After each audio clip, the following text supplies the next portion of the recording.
พื้นดินแยกแตกระแหงเพราะแรงร้อน แทบม้วยมอนดับดิ้นสิ้นแก้ไขคิดถึงลูกจากทุ่งสู่กรุงไกลแม่จะเอาเงินที่ไหนส่งให้เรียนแม่ลำบากตรากตรำทุกค่ำเช้าหนักก็เอาเบาสู้ทนจนปวดเสียนแม้จะเหนื่อยเมื่อยกายาแทบอาเจียนแม่ก็เพียรทำเพื่อให้ได้เงินมายามเมื่อลูกขาดเงินทอง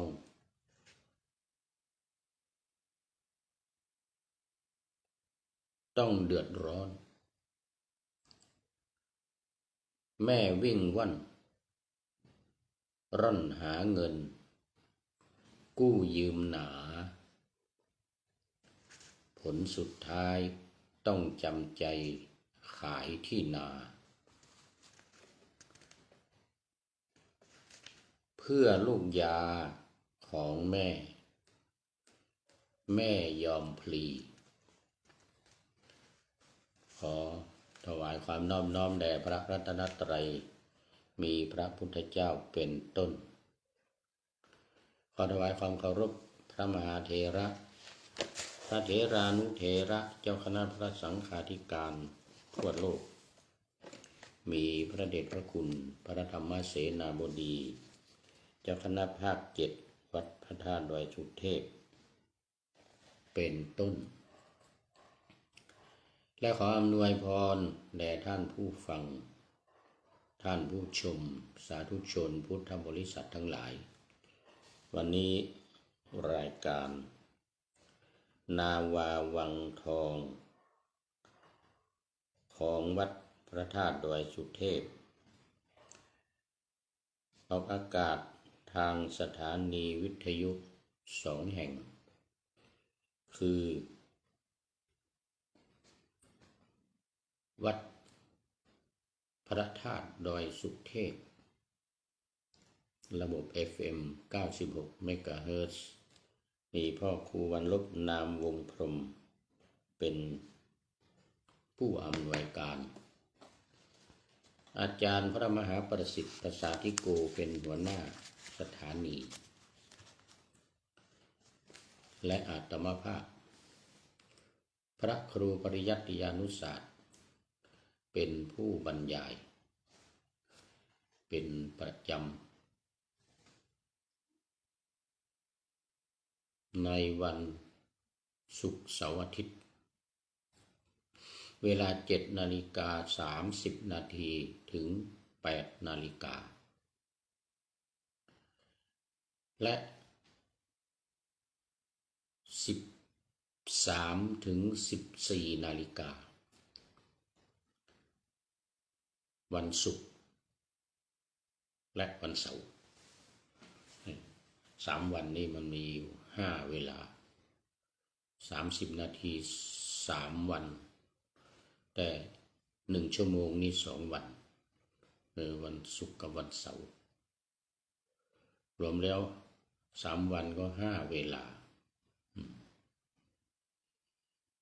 ส่วนสถานีวิทยุเพื่อการศึกษาพระพุทธศาสนาและวัฒนธรรมของวัดฝายหินตำบลสุเทพอำเภอเมืองจังหวัดเชียงใหม่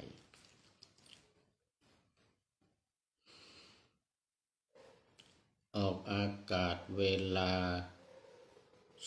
17 ถึง 18 นาฬิกาวันพุธ17 ถึง 18 นาฬิกาวันพุธ14 ถึง 15 นาฬิกาวันศุกร์และวันเสาร์15 ถึง 16 นาฬิกาวันอาทิตย์4 วัน 4 เวลาวันละ1 ชั่วโมง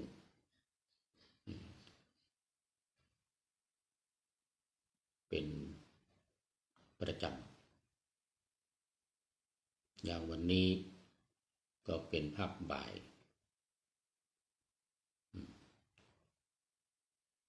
รู้สึกจะบันทึกเสียงล่วงหน้ามาประมาณชั่วโมงกว่าชั่วโมงกับ15 นาที เดี๋ยวตอนเดี๋ยวก็จะออกอากาศตอนบ่ายโมงแต่ตอนนี้เที่ยง45เที่ยง45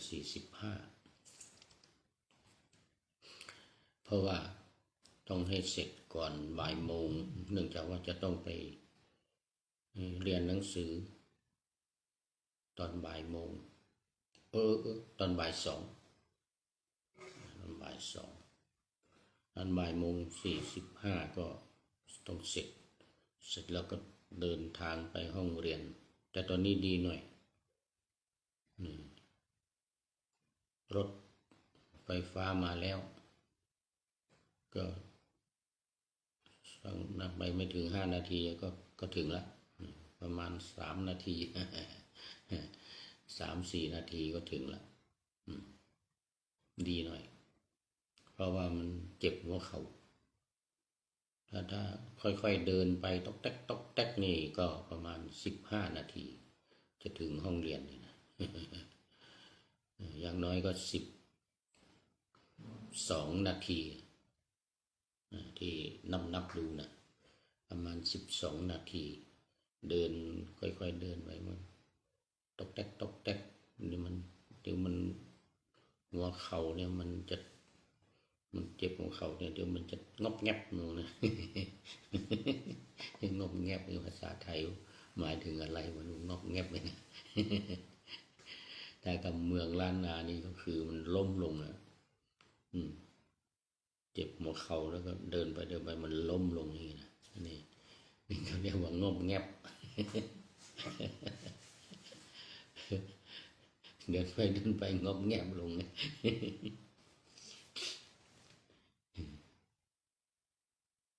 ภาษาไทยน่าจะเป็นล้มลงนะ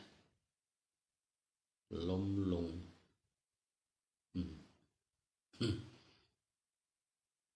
ล้มลงหัวเข่าแข้งขาหัวเข่ามันอ่อนนะมันอ่อนแล้วก็ล้มลง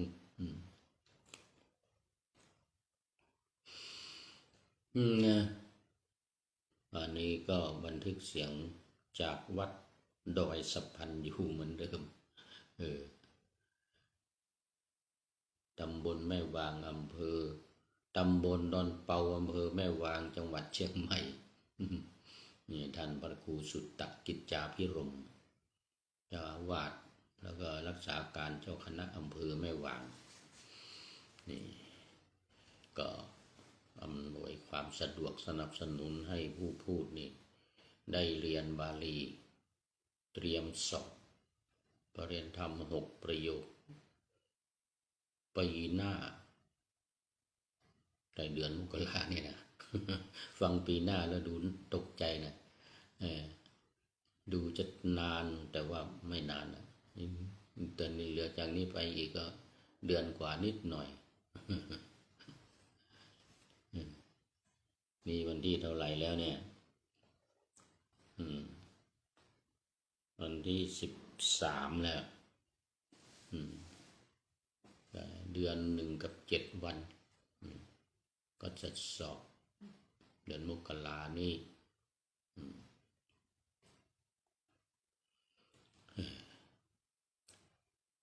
ก็เห็น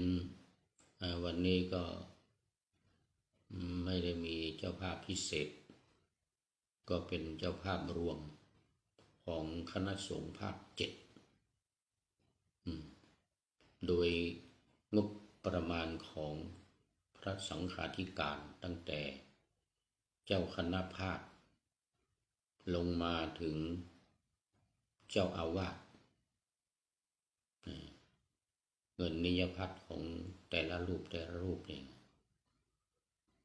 มา1 เดือนอย่างผู้พูดนี่ก็ 23 ปีมานี้ก็เป็นเงินอยู่ 92,000 บาทคนจริงมัน184,000นะเพราะว่าบริจาค2 เดือนต่อปีปีละ2 เดือนปีละ 8,000แต่อีก 4,000นั้นไปเข้าโครงการวัดช่วยวัดโดยตัวเงินก็ส่งไปที่กรุงเทพคือส่วนกลางของคณะสงฆ์คนเหนือ 2,000 บาทต่อปีเหลืออีก 2,000 ก็เก็บไว้ที่จังหวัดใครจังหวัดมัน16 จังหวัดนี่นะของเรา 4,000 นี่ก็เก็บไว้ที่จังหวัด 2,000 จังหวัดเชียงใหม่นี่ 2,000 แล้ว 2,000 ก็ส่งไปที่หนเหนือที่กรุงเทพเจ้าคณะหนเอาไปรวมกันไว้ช่วยวัดที่ประสบอุทกภัยอย่างน้ำท่วมอย่างนี้ไฟไหม้อย่างนี้หรือมีอะไรอีกอะน้ำท่วมไฟไหม้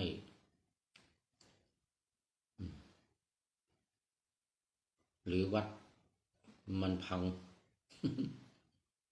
โดยธรรมชาติจะต้องซ่อมแซมก็มันพังไปมันนานอาจจะ10 ปี20 ปี40 50 ปีมา เกิดอุบัติเหตุเลยทีนี้พังคลืนลงเนี่ยกุฏิ กุฏิพังอยู่ดีๆกุฏิพัง ศาลาพังวิหารพังอย่างเงี้ยนะเงินช่วยวัดนี่ก็ไปอุดหนุนเงินวัดช่วยวัดนะปีหนึ่งก็หลายล้านอยู่นะนี่ดูเฉพาะที่มาในส่วนของบาลีอบรมบาลีก่อนสอบนี่ก็1,300,000ต่อปีหนึ่งนะ1,300,000อันนั้นยังผู้พูดนี่184,000 23 ปีมานี่นะก็เป็นเงินรวมวันนี้เจ้าภาพรวมบริจาคในการฉันภัตตาหารเพลเนี่ยก็ตัวเองนี่นะบริจาคนะ มันรวมอยู่ตรงนี้เนี่ยมันรวมอยู่ตรงนี้ของพระสังฆาธิการเข้ามาตรงนี้ 4,000 ต่อปี23 ปี 92,000 บาทของวัดช่วยวัดอีก 92,000 บาทเป็น884,000 บาทโอ้ไม่น้อยเหมือนกันนะ แต่ถือว่านิดหน่อยถือว่าเป็นนิดหน่อยเป็นอามิสทานก็ไม่สำคัญเท่ากับธรรมทานเนี่ยที่กำลังพูดอยู่เนี่ยที่กำลังนั่งพูดอยู่นี่นะอันนี้เป็นธรรมทานโอ้อันนี้ยิ่งกว่าอามิสทาน184,000จิ๊บจ้อยเล็กน้อยสู้ธรรมทานนี้ไม่ได้สัพพทานังธรรมทานังชินาตินี่พระพุทธเจ้าตรัสไว้บอกการให้ทำเป็นทานเนี่ยชนะการให้ทั้งปวงอย่างรายการนาวาวังทองนี่ให้ทำเป็นทานอย่างเดียวเป็นธรรมทานเพราะฉะนั้นจะชนะการให้ชนะทานทั้งปวงธรรมทานนี่นะเพราะฉะนั้นใน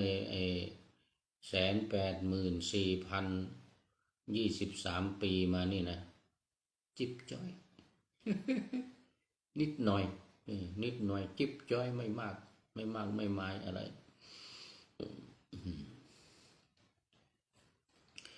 ดังนั้น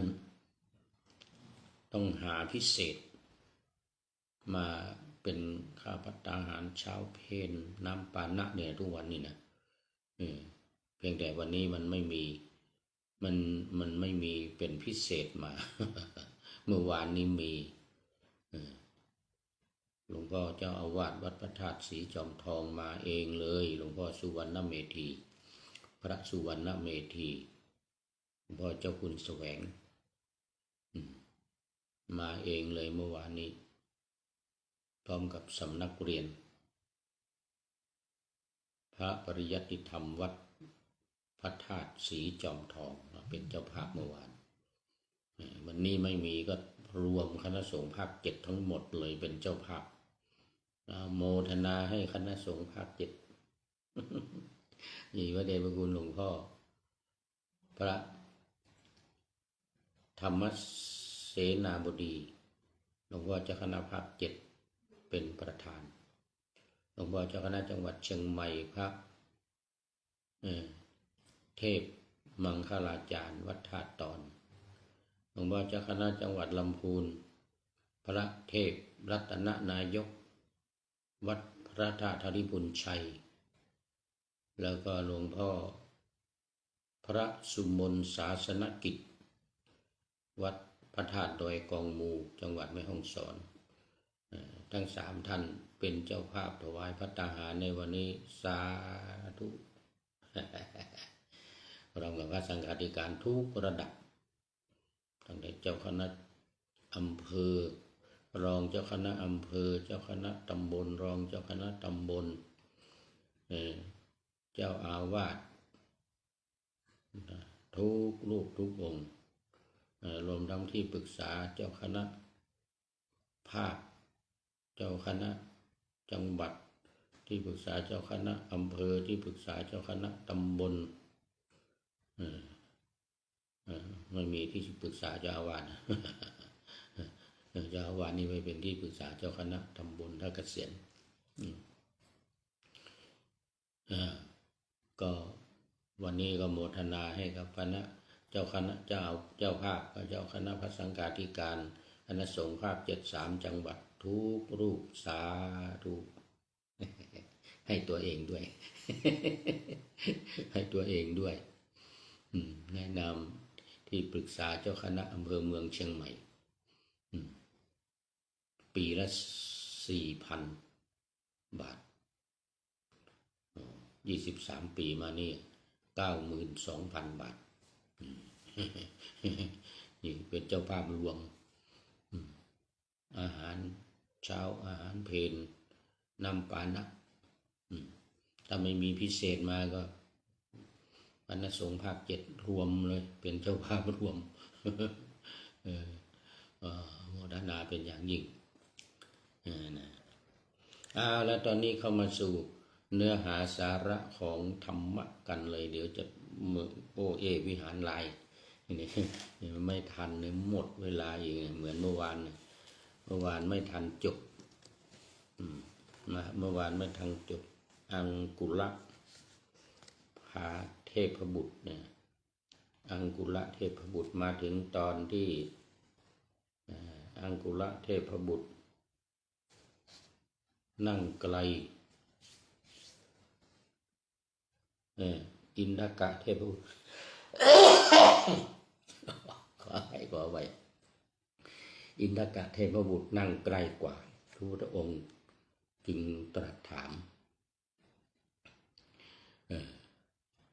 ในคราวที่พระองค์ไปแสดงธรรม ขอไว้ในคราวที่พระพุทธองค์ไปแสดงธรรมโปรดพุทธมารดานะอังกุลเทพบุตรเนี่ยนู่นนั่งไกล12 โยชน์ห่างจากพระพุทธองค์ไปส่วนอินทกะเทพบุตรนั่งใกล้กว่านั่งใกล้เข้ามาติดกับพระพุทธองค์แล้วก็มีแสงสว่างสวัยเหมือนชื่อของผู้พูดนี่ออกจากกายพุทธองค์ก็ได้ตรัสถามอังกุละเทพบุตรเธอทำไมนั่งไกลอย่างโน้น แล้วก็มาถามอินทกะเทพบุตรอีกเมื่อวานก็ถึงตอนที่ อังคุลเทพบุตรก็ตรัสว่าข้าพระองค์ได้ถวายทานจำนวนมากมายมหาศาลเหมือนกันนะวันหนึ่งนี่โอ้โหไม่รู้เท่าไหร่อ่ะเนี่ย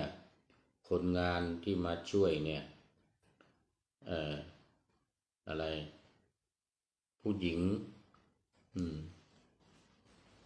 1,320,000 คนเนี่ยหรือยังไงเนี่ย16,000นารี16,000ช่วยกันถือทัพพีตักข้าวนารี16,000นี่ก็เข้ามาช่วยเครื่องประดับด้วยเครื่องประดับทั้งปวงแล้วก็ช่วยกันบดเครื่องเทศสำหรับปรุงอาหารนี่นะ16,000 คนเนี่ยสำหรับถือทัพพีตักข้าวให้คนขอทานให้คนที่มารับทานนี่นะ16,000 คนนะดูสิโอ้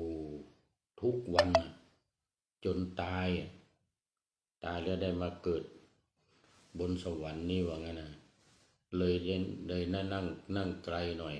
เพราะว่าทานนั้นได้ให้แก่คนทั่วไป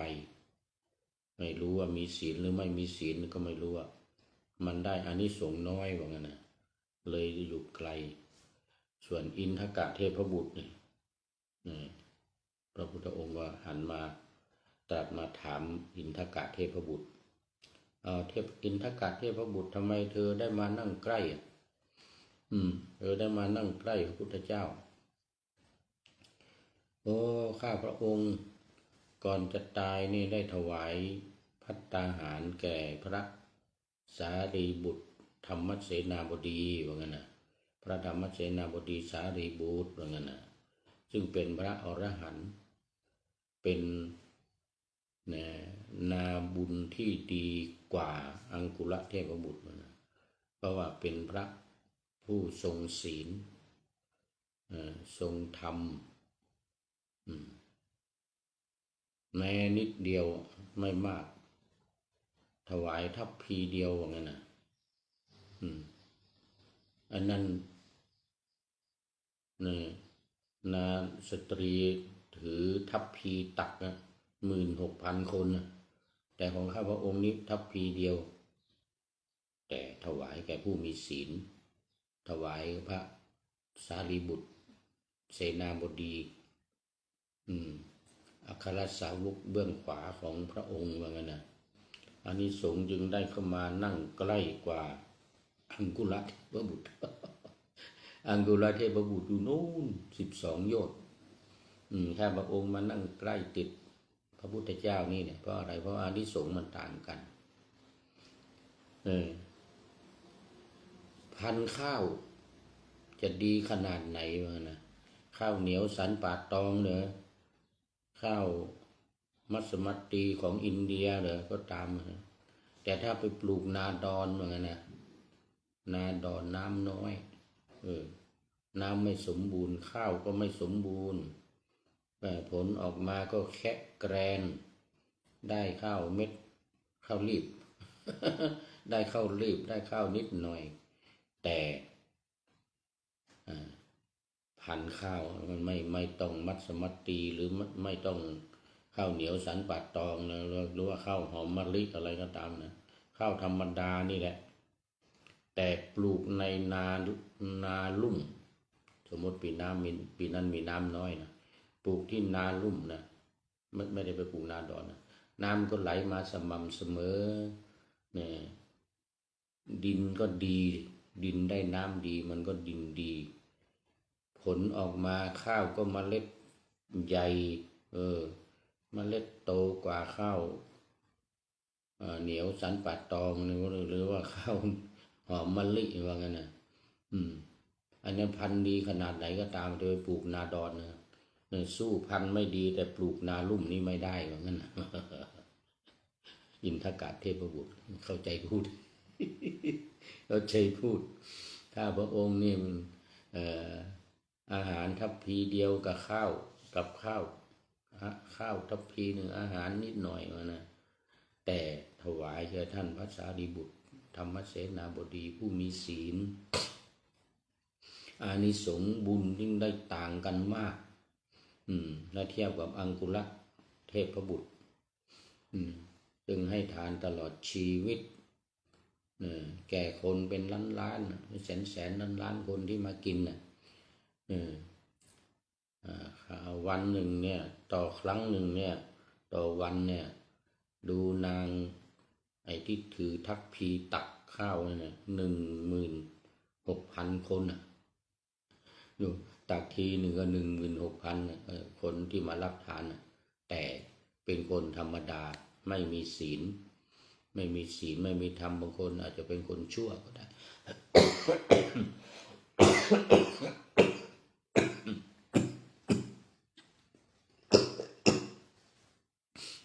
ขอไปโอ้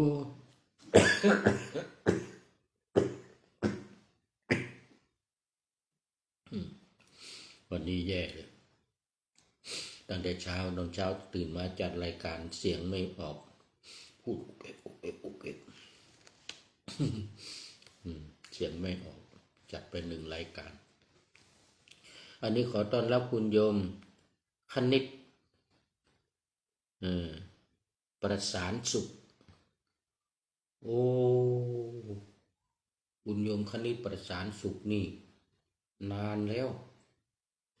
โอ้สาธุนานแล้วไม่ได้เข้ามานี่จนจำไม่ได้แล้วจนจำชื่อไม่ได้เดี๋ยวก่อนคณิตประสานสุขคณิตประสานสุขต้องไปเปิดโปรไฟล์ดูก่อนว่ามาจากไหนในประเทศหรือว่าต่างประเทศไม่แน่บางทีอยู่เยอรมันบางทีก็เอสโตเนียหรือไม่ก็ไอร์แลนด์อังกฤษนะแผ่นดินUK นู่นนะไม่แน่ใจคุณโยมคณิตประสานสุขนี่นะนานแล้วไม่ได้เข้ามาเนี่ยโอ้โมทนาเป็นอย่างยิ่ง นี่ผลบุญจะต่างกันเขาเรียกว่านาดีเนื้อนาบุญที่ดีเหมือนที่เราสวดกันในบทสุปฏิปันโนนะไอตอนสุดท้ายมันจะมีว่าเขตตังอะไรนะ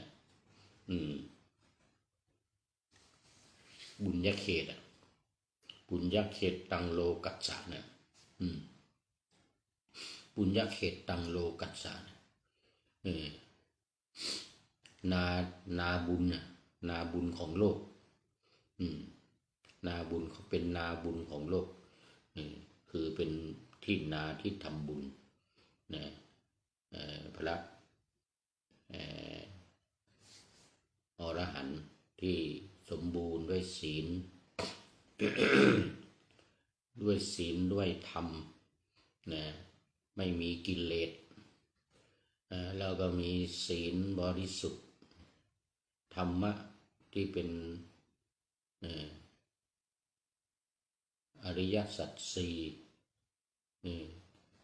ปฏิจจสมุปบาทขันธ์ห้าอะไรต่างๆนี่นะโอ้เพียบพร้อมด้วยศีลเพียบพร้อมด้วยธรรมเวลาได้ทำบุญกับพระที่มีศีลมีธรรมเป็นผู้ปราศจากกิเลสเป็นพระอรหันต์นี่เขาเรียกว่าเป็นนาบุญเนื้อนาบุญที่ดีดังนั้นอินทกะเทพบุตรนี่ก็ให้ทานนิดหน่อยให้ทานนิดหน่อยรุ่งเรืองยิ่งกว่าข้าพระองค์ว่างั้นนะ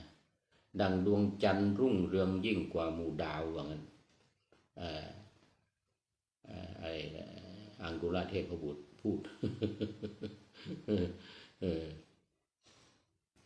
เพ พืชแม้มากที่บุคคลหว่านลงในนาดอนย่อมมีผลไม่ไพบูรณ์ทั้งไม่ทำชาวนาให้ปลื้มใจฉันใดทานมากมายที่บุคคลตั้งไว้ในบุคคลผู้ทุศีลย่อมมีผลไม่ไพบูรณ์ทั้งไม่ทำทายกให้ปลื้มใจนั่งอยู่ไกล12 โยชน์ก็ฉันนั้นเหมือนกันเหมือนกันพืชแม้น้อยที่บุคคลหว่านลงในนาดีเมื่อฝนตกสม่ำเสมอผลย่อมทำให้ชาวนาปลื้มใจฉันใด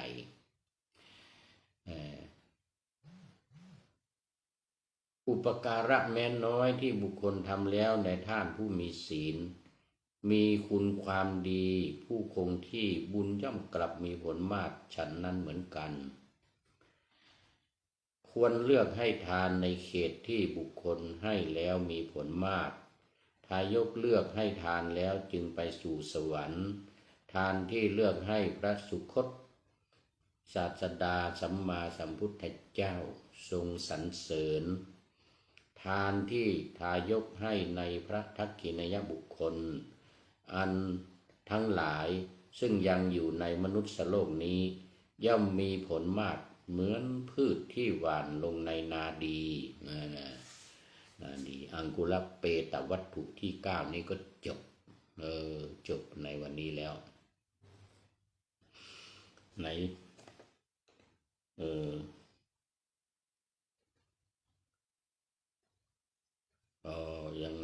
ยังพอมีเวลา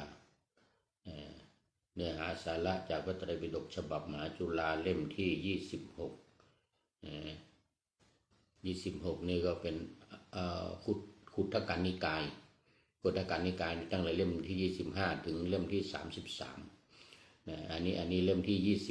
26อยู่ในเปตวัตถุวิมานวัตถุเปตวัตถุเทระคาถาเทรีคาถาเนี่ยอยู่ในพระไตรปิฎกเล่มที่26ของขุทกนิกาย อันนี้ก็วันนี้จบเรื่องของอังกุระเทพบุตรเริ่มตั้งแต่ไปห้ามพราหมณ์ที่จะไปพาลูกขเทวดาเนี่ยเทวดาที่อยู่ต้นไม้เนี่ยแต่ว่ามีมือทองคำเนี่ยมีของที่อร่อยไหลออกจากมือมา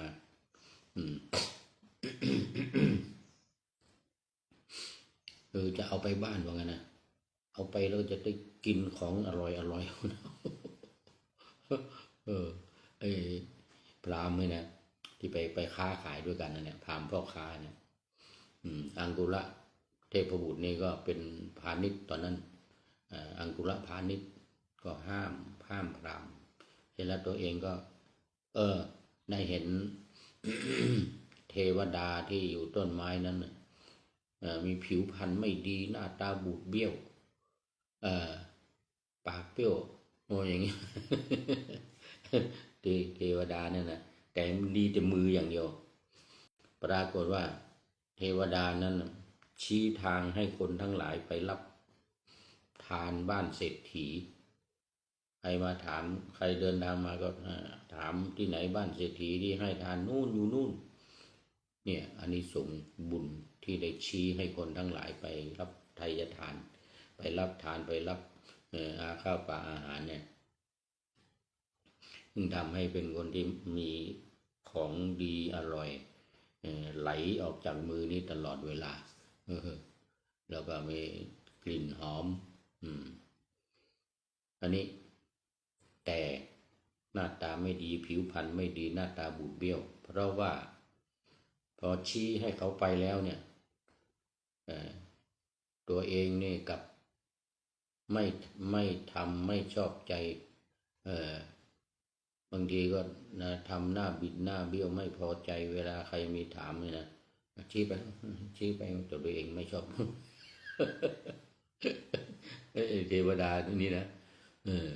ก็เลยทำให้หน้าตาบูดเบี้ยวไม่ดีไม่สวยไม่งามอังกุระ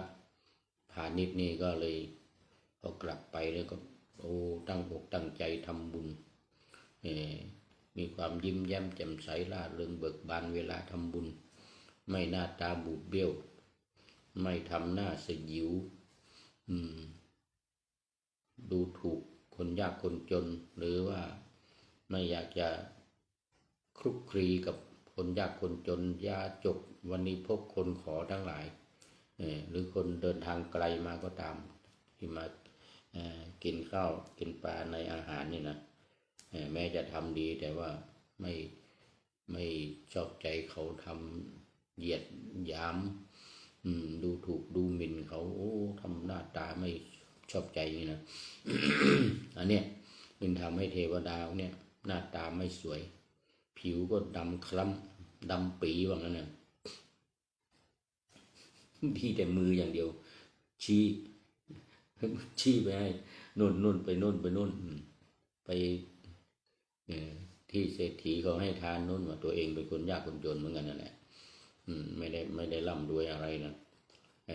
แต่ว่าชี้ไป อังกุลเทพบุตรนี่ก็เลยเนี่ยมาทำจะไม่ให้เหมือนกับเทวดานั้นเหมือนกับไม่เหมือนกับเทวดานั้นทำอะไรก็ใหญ่โตคนมารับมากินข้าวปลาอาหารนี่ใครจะมาอินทกะเทพบุตรนี่รุ่งเรืองยิ่งกว่าอังกุลเทพบุตรโดยฐานะ10 อย่างเหมือนกันมีอะไรบ้างรูปเสียงกลิ่นรส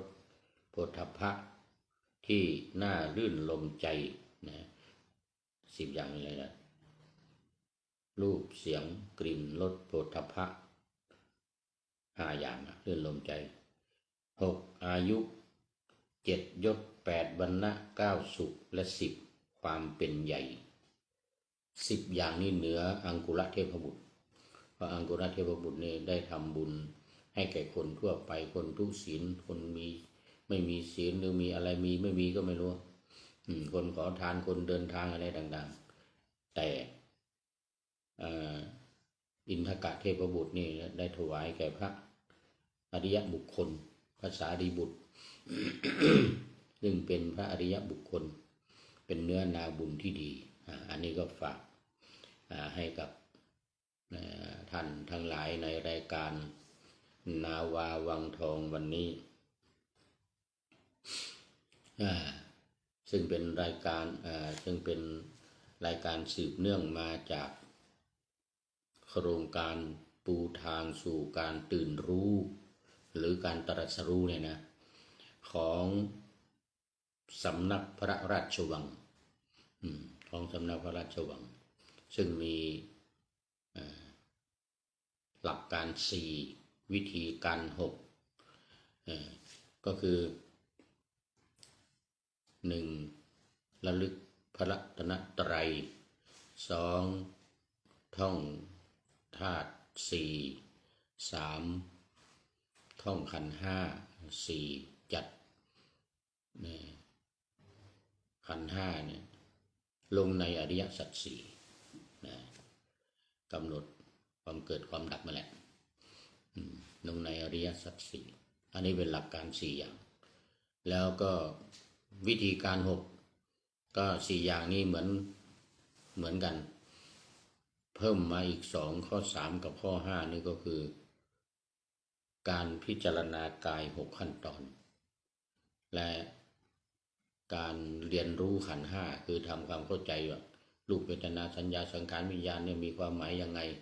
มีความเป็นไปยังไงเป็นอนิจจังทุกขังอนัตตายังไงอะไรเนี่ยนะในรายละเอียดของขันธ์5 ก็ข้อ4ก็ยกไปเป็นข้อ6ข้อ3เป็นข้อ4อันนี้เรียกว่าวิธีการ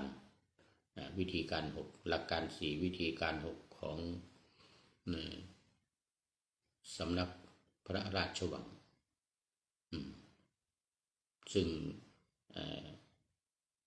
ดำเนินมาในเรื่องของ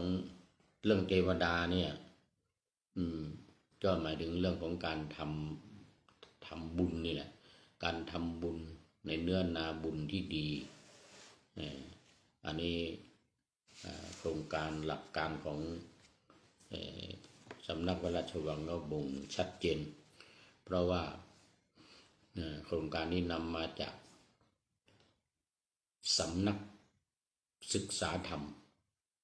โดยธรรมนาวาของท่านหลวงพระเดชพระคุณท่านเจ้าคุณพระราชยานวชิระชิโนดมหรือ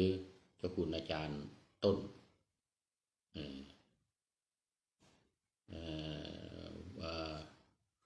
เจ้าคุณอาจารย์ต้นทวีวัฒน์จารุวรรณโนเจ้าสำนักศึกษาธรรมโดยธรรมนาวา ที่จังหวัดเชียงรายนะก็มีหลักการอย่างนี้แหละหลักการ4วิธีการ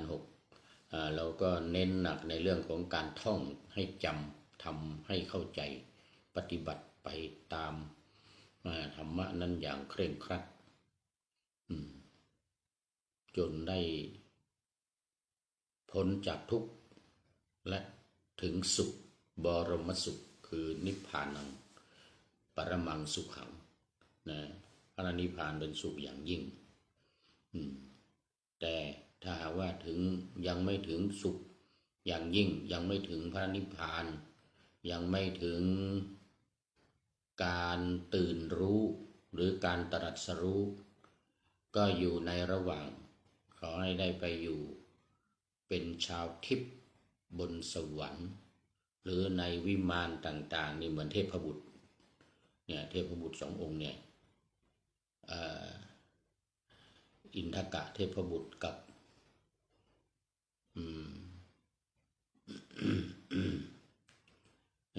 อังกุระ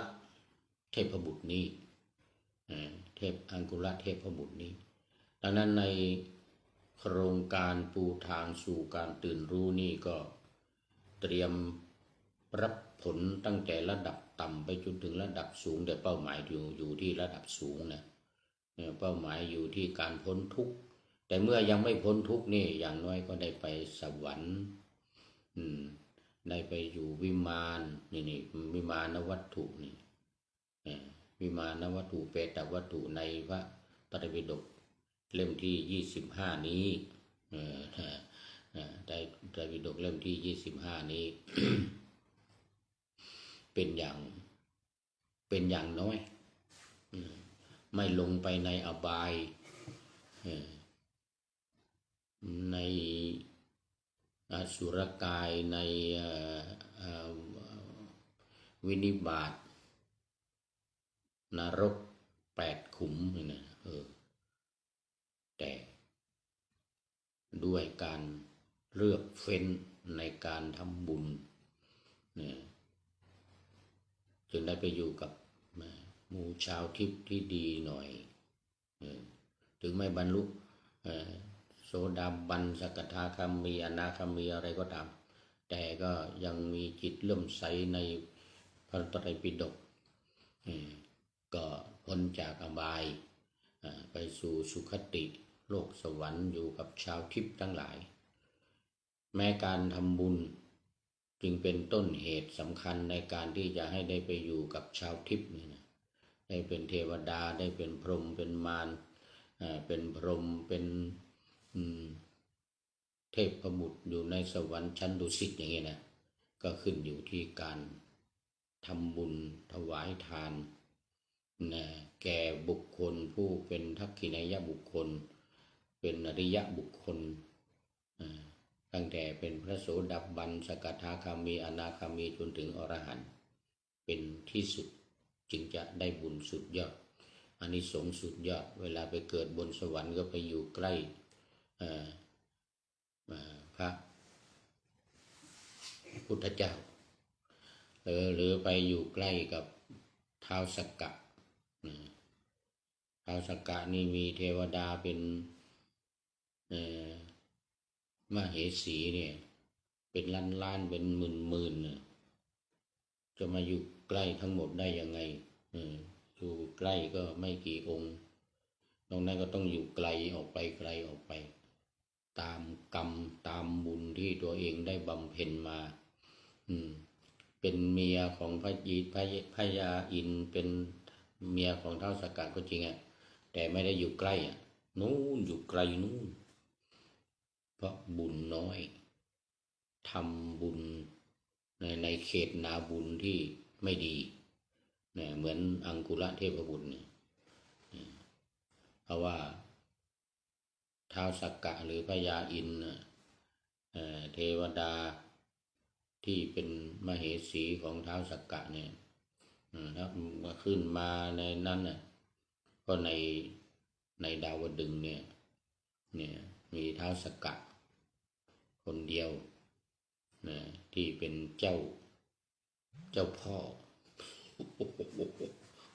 เรียกว่าเป็นเจ้าพ่อบนสวรรค์ชั้นดาวดึงส์เนี่ยนะแล้วส่วนใหญ่จะเป็นนะเทวดาหรือเทพธิดาเป็นจำนวนมากแล้วก็เป็นเมียของพญาอินทร์หมดเพราะว่าเขาไม่ได้เสพกามเหมือนมนุษย์เทวดาพระอินทร์เนี่ยเพียงแต่มองเนี่ยอันนี้ก็เป็นการเสพกามแล้วเสพทางตาทางหูได้ยินเสียงก็มาได้แล้วเป็นเมียพระอินทร์แล้ว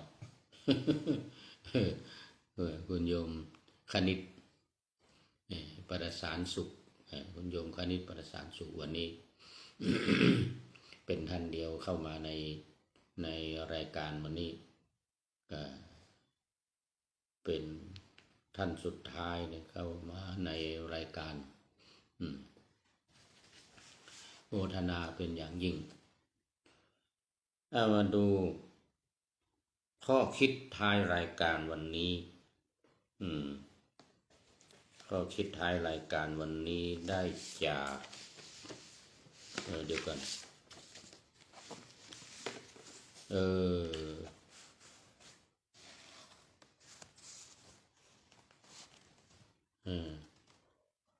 มัดสาลุเหมือนกันนะมัดสาลุเซ็นเตอร์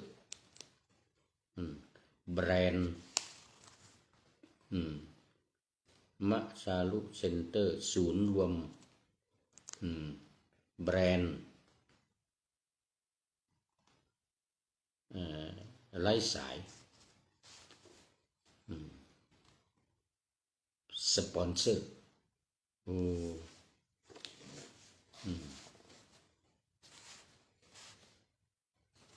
ศูนย์รวมเซ็นเตอร์มาสาลุ บอกว่าพื้นดินแยกแตกระแหงเพราะแรงร้อนแทบม้วยมอนดับดิ้นสิ้นแก้ไขคิดถึงลูกจากทุ่งสู่กรุงไกลแม่จะเอาเงินที่ไหนส่งให้เรียนแม่ลำบากตรากตรำทุกค่ำเช้าหนักก็เอาเบาสู้ทนจนปวดเสียนแม้จะเหนื่อยเมื่อยกายาแทบอาเจียนแม่ก็เพียรทำเพื่อให้ได้เงินมายามเมื่อลูกขาดเงินทองต้องเดือดร้อนแม่วิ่งว่อนร่อนหาเงินกู้ยืมหนายามผลสุดท้ายต้องจำใจขายที่นาเพื่อลูกยาของแม่ยอมพลีอันนี้เรื่องกับหัวอกแม่ที่ต้องเลี้ยงลูกส่งให้ลูกเรียนถึงแม้จะลำบากตรากตรำแม่ก็อดทนเป็นข้อคิดฝากไว้ให้ลูกที่กำลังเรียนหนังสือพ่อแม่ได้เงินมาด้วยความยากลำบากบางทีเป็นชาวไร่ชาวนาอยู่กลางป่ากลางเขาอยู่กลางดงพงป่าส่งลูกมาเรียนในเมืองเงินทองจะต้องส่งมาจะต้องมาซื้อ เอ่อข้าวปลาอาหารกินเช่าที่อยู่อาศัยหอพักแล้วก็จ่ายค่าเล่าเรียนซื้อหนังสือหนังหาปากกาอุปกรณ์การเรียนการอ่านทั้งหลายให้ลูกสุดท้ายต้องจำใจขายไร่ขายนาส่งเงินให้ลูกเรียนจบแล้วจะได้ทำงานเอาวิชานั้นช่วยลูกในยามพ่อแม่เฒ่าแก่หรือตายไปนะแต่ตอนที่ยังไม่ตายตอนที่ยังคอยดูแลลูกเนี่ยต้องหาเงินวิ่งว่อนอย่างว่านะแทบจะมวยมอนดับดิ้นสิ้นแก้ไขวะนะพื้นดินแยกแตกระแหงเพราะแรงร้อนแทบมวยมอนดับดิ้นสิ้นแก้ไขคิดถึงลูกจากทุ่งสู่กรุงไกลคือลูกเนี่ยจากท้องไร่ท้องนาเนี่ยเข้าไปอยู่ในกรุงในเมืองหลวงไปร่ำไปเรียนแม่จะเอาเงินที่ไหนส่งให้เรียนแม่ลำบากตรากตรำทุกค่ำเช้าหนักก็เอาเบาก็เบาสู้ทนจนปวดเสียนแม้จะเหนื่อยเมื่อยกายาแทบอาเจียนแม่ก็เพียรเพื่อให้ได้เงินมายามเมื่อลูกขาดเงินทองต้องเดือดร้อนแม่วิ่งว่อนร่อนหาเงินกู้ยืมหนาผลสุดท้ายต้องจำใจขายที่นาเพื่อลูกยาของแม่ยอมทดนะก็บางทีพ่อแม่ก็ยอมเป็นคนจนขายที่ไร่ที่นาส่งเพื่อให้ส่งเงินให้ลูกเรียนจบพ่อนั้นแม่ต้องเป็นคนยากคนจนไปเลยอยู่บ้านอยู่ช่องบ้านนอกครอบนาแต่เพื่อลูกก็แม่ทำได้เป็นพลีให้ลูกช่วยเหลือลูกจนเรียนจบได้ดิบได้ดีได้มีที่มีการมีงานทำมีเงินมีทองอันนี้ก็เป็นน้ำใจของแม่จากศูนย์แบรนด์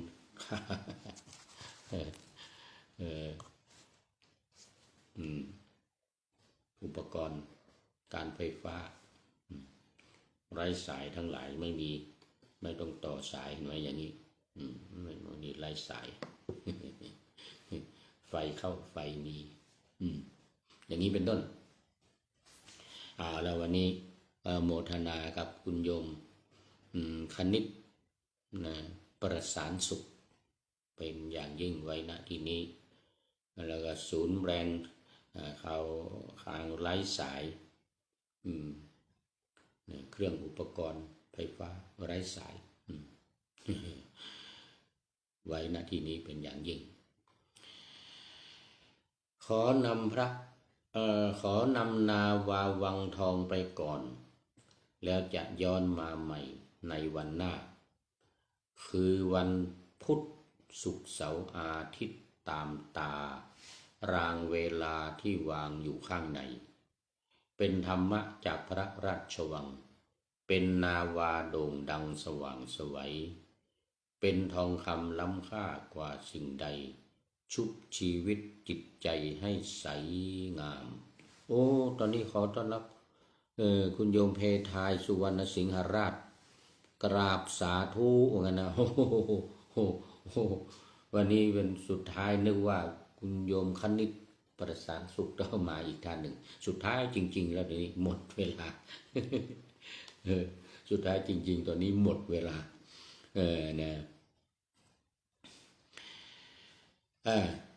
ถึงไหนแล้วเมื่อกี้นี้เป็นธรรมะจากพระราชวังเป็นนาวาโด่งดังสว่างไสวเป็นทองคำล้ำค่ากว่าสิ่งใดชุบชีวิตจิตใจให้ใสงามขอเชิญท่านทั้งหลายนำไปท่องตามคุณของพระรัตนสามพุทโธเมนาโถธัมโมตามสังโฆเมนาโถยามภาวนา ว่าบ่อยๆซ้ำๆจำในจิตจนมันติดในใจไม่หายหน้านอนนั่งยืนเดินจำทุกเวลาตั้งแต่ตื่นขึ้นมาถึงหลับไปขอทุกท่านได้ผลจากปฏิบัติได้กำจัดความทุกข์พบสุขใสพลันปลอดโปร่งโล่งสบายทั้งกายใจอยู่ที่ใดใจสงบพบนิพพานขอเจริญพร